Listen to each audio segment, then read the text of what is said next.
Assalamualaikum warahmatullahi wabarakatuh. Perkenalkan, nama saya Salsa Azahra dari kelas 11 Bisnis OTKP. Di sini saya akan menyampaikan materi tentang administrasi kepegawaian dan regulasi kepegawaian. Pengertian administrasi kepegawaian. Administrasi kepegawaian adalah kegiatan administrasi mulai dari merencanakan, mengorganisasikan, mengembangkan, mengendalikan, dan kegiatan lainnya yang berkaitan dengan pegawai atau karyawan. Pegawai adalah orang yang bekerja di kantor. Pegawai atau karyawan adalah dua hal yang sama, yaitu orang yang bekerja pada suatu organisasi atau lembaga. Sedangkan tenaga kerja adalah orang yang bekerja atau mengerjakan sesuatu guna menghasilkan barang atau jasa. Adapun prinsip-prinsip administrasi kepegawaian. 1. Prinsip kemanusiaan, yaitu nilai-nilai kemanusiaan seorang pegawai harus dimengerti oleh pimpinannya. 2. Prinsip demokrasi. Struktur organisasi berisi aturan yang bertindak sebagai atasan dan bawahan.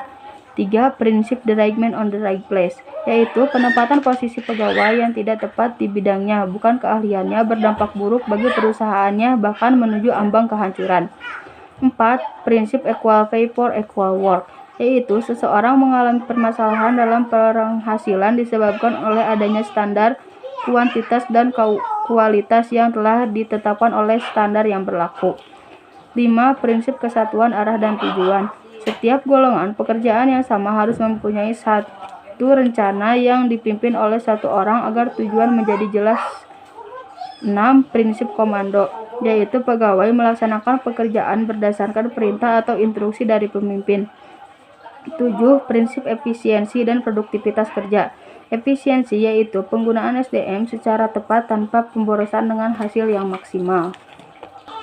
8. Prinsip disiplin, yaitu perusahaan dapat membuat kebijakan-kebijakan yang mengatur pegawai untuk menjadi disiplin. 9. Prinsip wewenang dan tanggung jawab, yaitu prinsip ini harus memperhatikan keadilan dan tidak membuat tugas yang tidak merata. Fungsi-fungsi administrasi kepegawaian. 1. Fungsi umum, yaitu bersifat manajerial. Perencanaan pegawai merupakan sebuah proses menentukan kebutuhan pegawai untuk masa yang akan datang. Perencanaan ini menggunakan prinsip 5W1H. Pengorganisasian pegawai. Pengorganisasian adalah menentukan berbagai macam kegiatan dan mengelompokkan ke dalam suatu bidang tertentu serta menetapkan apa yang menjadi tugas pokok. Fungsi wewenang dari bidang tersebut. Pengarahan pegawai. Dalam melakukan tugas mengarahkan pegawai, seseorang atasan perlu memperhatikan hal-hal sebagai berikut. 1. Menjelaskan kepada pegawai mengenai pegawai bekerja dan apa yang diharapkan perusahaan. 2. Memperlakukan pegawai secara adil dan objektif. 3. Memberikan pengarahan bagi pegawai yang berprestasi dan hukuman bagi yang tidak bekerja dengan baik. 4. Mengomunikasikan berbagai hal atau informasi penting kepada pegawai. 5. Memberikan motivasi kepada pegawai. 6. Memperhatikan kebutuhan pegawai. Pengendalian pegawai. Pengendalian pegawai adalah kegiatan pengawasan untuk mengukur dan menilai hasil kerja dari pegawai. Penilaian harus bersifat objektif, bukan atas dasar perasaan suka seorang atau kepada bawahannya. Standar yang telah ditetapkan dan juga tidak ada penyimpangan dapat mempengaruhi kinerja pegawai dan kinerja perusahaan. 2. Fungsi teknis. Fungsi teknis adalah fungsi yang berkaitan dengan berbagai macam kegiatan kepegawaian menggunakan fisik. Asas-asas pembinaan pegawai. 1. Asas perlindungan hukum, yaitu asas perlindungan hukum adalah jaminan perlindungan hukum kepada pegawai dalam melaksanakan tugasnya. Pemberian sanksi harus sesuai dengan aturan yang berlaku.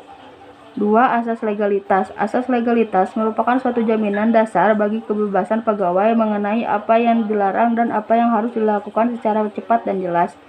3. Asas prosedural. Asas prosedural adalah asas yang berarti bahwa pegawai yang bekerja melakukan tugas dan tanggung jawabnya sesuai dengan prosedur yang telah ditetapkan.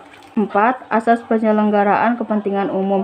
Asas penyelenggaraan kepentingan umum mengharuskan siapapun, termasuk pegawai, untuk berperan aktif dan positif dalam melakukan kegiatan yang menyangkut kepentingan umum. 5. Asas profesional, yaitu cara bekerja yang mengutamakan keahlian yang berdasarkan kode etik dan aturan yang berlaku. 6.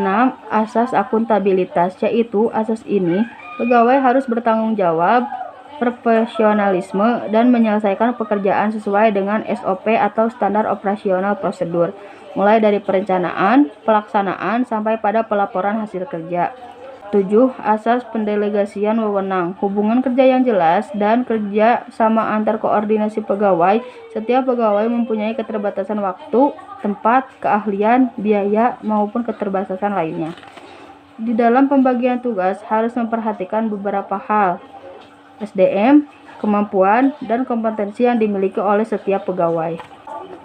Regulasi kepegawaian. Regulasi kepegawaian adalah peraturan yang dibuat untuk mengatur dan mengendalikan pegawai dalam bertindak ataupun bekerja agar tujuan tercapai. Contohnya berdasarkan pasal 77 UU Ketenagakerjaan nomor 13 tahun 2003. Macam-macam regulasi kepegawaian. Peraturan mengenai kepegawaian tidak terlepas dari hukum, kesepakatan kerja, adat dan istiadat. Macam-macam regulasi kepegawaian. Peraturan mengenai kepegawaian tidak terlepas dari hukum, kesepakatan kerja, adat dan kebiasaan, agama, jurisprudensi, traktat, peraturan perusahaan. 1. Peraturan perundang-undangan. Peraturan perundang-undangan dalam konteks negara Indonesia adalah peraturan tertulis yang dibentuk oleh lembaga negara atau pejabat yang berwenang dan mengikat secara umum. 2. Adat dan kebiasaan.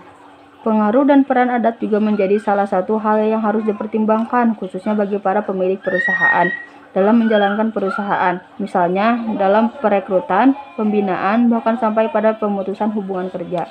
3. Agama. Terdapat kemungkinan pemecah masalah ketenagakerjaan atau kepegawaian pendekatan agama.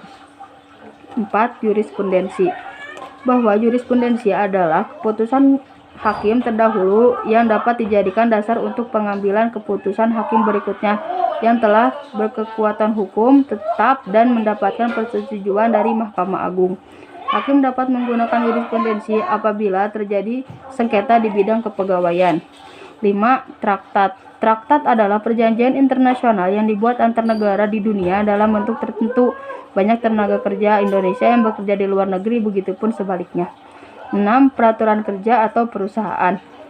Menurut pasal 1 Undang-Undang Nomor 13 Tahun 2003, peraturan perusahaan adalah peraturan yang dibuat secara tertulis oleh pengusaha yang membuat syarat-syarat kerja dan tata tertib perusahaan. 7. Perjanjian kerja bersama. Hasil perundingan antara serikat pekerja atau serikat buruh yang tercatat pada instansi yang bertanggung jawab di bidang ketenagakerjaan dan pengusaha atau beberapa pengusaha atau perkumpulan pengusaha yang memuat syarat-syarat kerja, hak, dan kewajiban kedua belah pihak. Segitu saja materi yang bisa saya sampaikan. Wassalamualaikum warahmatullahi wabarakatuh.